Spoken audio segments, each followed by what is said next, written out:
Bonjour mes chers taureaux, je vous remercie de me retrouver pour ce taroscope du mois de juin 2018. Ça va être aussi l'opportunité pour moi de faire une petite parenthèse pour vous signaler que les taroscopes qui seront publiés en juillet et en août, c'est-à-dire les taroscopes finalement de août et septembre, seront mis en ligne plus tôt que prévu, enfin plutôt qu'à l'accoutumée, on va dire ça comme ça.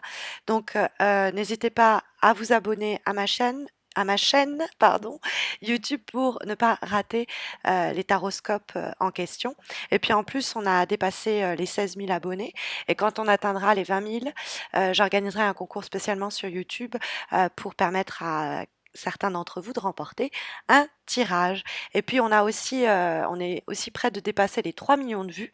Là, ça va être plus rapide. Je pense que les taroscopes de juillet, quand je posterai les vidéos, je vous annoncerai la mise en place du concours qui se déroulera quant à lui sur Facebook. Vous savez que chaque mois, en outre de ce concours qui se prépare, il y en a un toujours en place qui vous permet de remporter un tirage gratuit comme celui-ci, mais répondant à votre problématique du moment. Vous avez le lien de ma page Facebook sous cette vidéo dans la description de cette vidéo. Donc n'hésitez pas à m'y rejoindre, le concours est très simple. On va dès à présent s'intéresser à la première énergie que nous avons pour votre taroscope du mois de juin, et c'est l'arcane sans nom. Alors, l'arcane sans nom, c'est une carte qui peut toujours être un petit peu inquiétante parce que c'est la mort, hein. Mais il ne faut pas la prendre, si elle était dans les obstacles, ça nous dirait, bon, il y a une rupture en vue, il y a quelque chose qui s'interrompt, on quitte chez soi, c'est le licenciement, c'est la démission, c'est pas des énergies forcément très agréables. L'arcane sans nom, c'est l'idée d'une transformation radicale, définitive, mais nécessaire pour permettre une renaissance. Ça permet souvent le déblocage d'une situation qui piétinait. Et si j'ai bonne mémoire, le mois dernier, vous aviez précisément le pendu ici. Le pendu, c'est la 12e des lames majeures du tarot de Marseille. Ici, on a la 13e, elle arrive juste après. Le pendu, il est immobilisé, il peut pas bouger, il prend le temps de réfléchir. Et l'arcane sans nom vient le libérer de cette période de stagnation.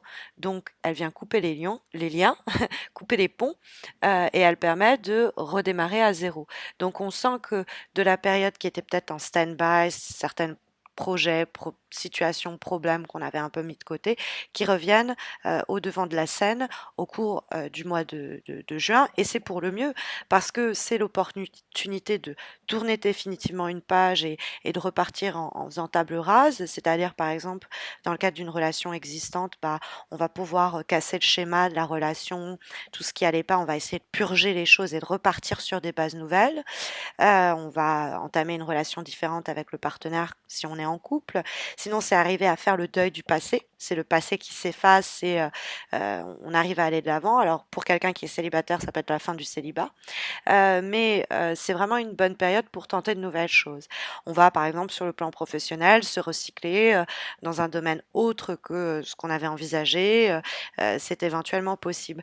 L'arcane sans nom porte en elle l'idée, la notion de récolte. Donc, d'autant plus quand on a la carte de la justice. La justice, c'est vraiment l'expression anglaise what goes around comes around, l'idée un peu du boomerang, que tout nous revient toujours, nos actions comme nos agissements. Donc il y a cette idée que c'est pas au hasard, quoi. Alors, l'arcane sans nom, elle nous parle de la fin d'un cycle. Elle permet des métamorphoses, des révolutions qui permettent de façon un peu peut-être radicale, de mettre à mort des situations qui n'ont plus lieu d'être. On ne laisse pas pourrir une situation et on essaye de lui faire passer un nouveau cap ou de passer à autre chose. Donc on n'hésite pas à détruire si besoin est. Après, c'est vrai qu'il y a la carte aussi de la justice avec la carte avec laquelle la carte de l'arcane sans nom discute, qui peut nous parler de rupture quelquefois qui donne lieu à la rédaction de documents administratifs, ça peut être des fois un procès. Je suis désolée, je ne sais pas si vous entendez, il y a l'orage qui gronde derrière. C'est un divorce, ça peut être le fin d'un pacte, c'est la fin de la relation d'une situation qui induit des démarches juridiques, ça peut être ça. Mais c'est pour le mieux, c'est pour retrouver un équilibre. Alors ça peut être, comme l'arcane sans nom est dans l'aspect positif, c'est une situation, un contrat qu'on attendait depuis longtemps et paf, ça se débloque et on a bien bataillé pour et on a ce joli contrat de signer, ça peut être un contrat de travail, ça peut être un contrat commercial, ça peut être un bail, bon, qu'importe, hein, c'est tout ce qui est juridique, légal, administratif, etc. Et qui pouvait, bah, le mois dernier ou par le passé, avoir un petit peu traîné. Et là, on va avoir la possibilité, bah, d'obtenir ce que l'on espérait. Après, ça peut être cette idée de réinstaurer une justice au sein d'une relation ou d'une situation dans laquelle vous avez quand même pas mal encaissé. Et c'est l'idée, basta, cette personne, cette situation, cette manière de gérer, c'est nocif. Je n'accepte plus ce type de comportement. Je n'accepte plus ce type de crise-là. Et de cette situation injuste, douloureuse ou quoi, je vais essayer de, par des actions franches, parce qu'on a en plus la reine de bâton. La reine, vous êtes soit un roi de terre, soit une reine de terre, hein. Bon, vous pouvez être aussi des cavaliers en fonction de vos âges, mais donc normalement, c'est pas vous. Ça peut être une personne du sexe féminin, un signe de feu. euh, on le voit aussi avec le valet. euh, avec qui vous êtes en interaction dans cette situation. Signe de feu, c'est les béliers, les lions et les sagittaires. Et qui pourraient vous avoir donné du fil à retordre, qui pourraient se montrer malhonnêtes, de mauvaise foi. Et donc, vous allez prendre le dessus sur cette situation en traçant une ligne sur le sol en disant ça c'est à moi, ça c'est à toi, ou ça tu dépasses pas ces bornes-là. Il y a cette idée peut-être aussi de sans être intransigeant et dur, hein, il n'est pas question de combattre le feu avec le feu, puisque la carte de la justice, c'est quelqu'un de raisonné, au contraire, c'est l'idée de peser le pour, le contre et de ne pas être dans le côté vindicatif. Donc il y a cette idée qu'on prend les choses en main face à peut-être soit des événements qui... on était face à des gens qui nous disaient oui, ça va se passer comme ci, ça va se passer comme ça, et puis bon, il se passait rien. Et donc on va prendre les choses en main et on va un peu euh, il n'est pas question, encore une fois, de jeter de l'huile sur le feu. Il est vraiment une question de dire, bon, ça a pas l'air, t'as pas l'air de prendre les choses en main, je vais m'en occuper moi-même. Ou, bon, ok, tu te montres de mauvaise foi, ça sert à rien de discuter avec toi, on va la jouer comme ça et puis on va s'y prendre comme ça pour régler les choses. Ça peut être cette idée de quand même un peu prendre les choses en main. Il peut y avoir des événements extérieurs qui viennent vous saisir et c'est cette personne qui, par son imprévoyance, par ses soucis, par l'idée d'être dans une indécision et qui n'arrive pas à se positionner, vous vous dites ok, bon, ça risque de me porter préjudice, moi je prends les devants et je règle la situation. Bon, vous pourriez être vous-même passé par la phase du valet de bâton renversé, c'est une phase de confusion et d'indécision par laquelle vous pourriez passer vous-même. Vous sentez contrôlé par quelqu'un, une relation, une situation, une personne qui vous rend donc malheureux, malheureuse, qui s'oppose à vos désirs. C'est-à-dire que vous aimeriez faire ceci, vous aimeriez faire cela, mais on vous prend un peu en otage. Et donc vous sentez, et là c'est ça où vous allez dire basta. Je vais pas être acculé, je sais ce que je veux et je vais pas laisser les autres ou la situation ou la relation trancher pour moi. Donc, je prends les choses en main pour sortir de cet état-là que va retranscrire le valet de bâton. Parce que la reine de bâton, bah oui, elle sait ce qu'elle veut. Alors, ça peut être une femme autour de vous qui peut vous être d'une certaine aide, une femme plutôt forte, qui a du caractère, qui est honnête, qui va vous dire les choses franchement. Par contre, elle a des instincts ou du tempérament des fois difficile à gérer, c'est le feu. Mais elle peut vous aider à vous affirmer ou à circonscrire vos désirs et à vous affirmer dans le sens, bah, vous en discutez avec elle et elle vous prête main forte. Ça peut être de façon très concrète en plus. Elle vous donne les moyens d'avoir plus d'influence, plus de pouvoir d'action, plus de marge de manœuvre. Mais ça peut être vous-même qui adoptez les qualités de la reine de bâton, que vous soyez homme ou femme, qu'importe, et qui va vous apporter le succès dans le domaine professionnel, ce contrat, cette réussite, cette signature et cet équilibre retrouvé ou retrouvé. Parce que on va faire confiance à son instinct et notre force va nous permettre de surmonter bien des obstacles.